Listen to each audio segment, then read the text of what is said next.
All right, we're just now, I've already done one trail. This is going to be my second trail. As you can see, we've gotten quite a bit of rain out here, and so it's definitely slick in some spots. Some traction is actually pretty good. I'm going to go ahead and throw on traction control, see how that works out. And then I'm going to run in the green map as opposed to the white map. My white map hits a little bit harder down low, and it has a tendency to kind of break the tires or the rear tire loose a little bit easier than green map does. So we're going to do that, and then we're going to go hit some trails. Shout out to my buddy Chris. He just purchased a new KTM 350SX-F. We were doing a break-in yesterday, and he crashed and broke a couple ribs. So man, I'm sorry about that. I hope you heal up quick. And I know he wants to be riding, but obviously he needs to heal up at this point. So anyway, Chris, this one's for you, bud.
Still having to get used to that on-off switch. Being on the same side and not opposite sides like it's always been is definitely different. So, well, appreciate you guys taking that ride with me. A couple things I want to talk about. So, I have a 2022 YZ450F, and that's kind of what I'm comparing everything to. I have it set up to ride in the woods. I've done a revalve on the suspension, and it's actually really good. It's plush, but also has more bottoming resistance. So it is it's set up for the woods. The difference in the motor, and I'm sure a lot of it has to do with the mapping, but the KTM has a lot more torque than the YZ450F does down low anyway. The YZ is more of like an on-off switch. It's almost like riding a two-stroke. So when the power band kicks in, it kicks in hard, and it's not a lot of torque, but it just wants to light up quick. And that can be great in some ways because it can definitely help you, get over some jumps. That is the one thing that I see on this one, that sometimes when you're trying to hop over a jump, it takes a little bit to build that power up. And so down low, it doesn't seem overly strong, which is kind of strange because it seems like it has so much more low end torque. And I know that on the YZ, you can kind of roll out of corners. It has a little more roll on power than what the KTM does. So I guess it's just different. A couple things I'm not used to. I'm not used to so much engine braking. I did have a 2021 KTM 350SX-F that had an immense amount of engine braking, and I actually got a KTM connectivity unit that was offered back then. Obviously they don't have them right now because of supply issues, but it had so much engine braking that with the connectivity unit I was in there to go in there and turn it almost virtually off, and it changed the way the bike handled, and it was just totally different bike at that point. This one, because it has so much engine braking, there's a lot of times where it'll catch you off guard. So if you just barely let off the throttle, it wants to throw you forward. On the other hand, there's a lot of situations where I'll be coming hot into a corner and I can use engine braking to help slow me down where I'm not having to use the brakes as much. So I don't know, a little give and take there, I guess. I was running in the green map with traction control, and so it will still break loose with traction control, but it does help minimize it a little bit. And I could tell that I was getting pretty good traction in a lot of different areas that maybe I wouldn't have, or at least I wouldn't have had on the YZ. So I appreciate that. The bike seems like it's low geared. Not so much in first gear, but like second, third, fourth, and fifth, it seems like it winds out pretty quick. And I've heard some people say, well, you need to gear it down a little bit.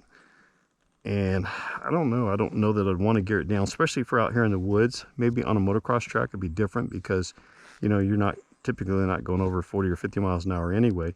But out here, when you're hopping between fire road to fire road or another trail, you want to kind of open it up a little bit. And this one seems to wind out a little quicker than what the YZ did.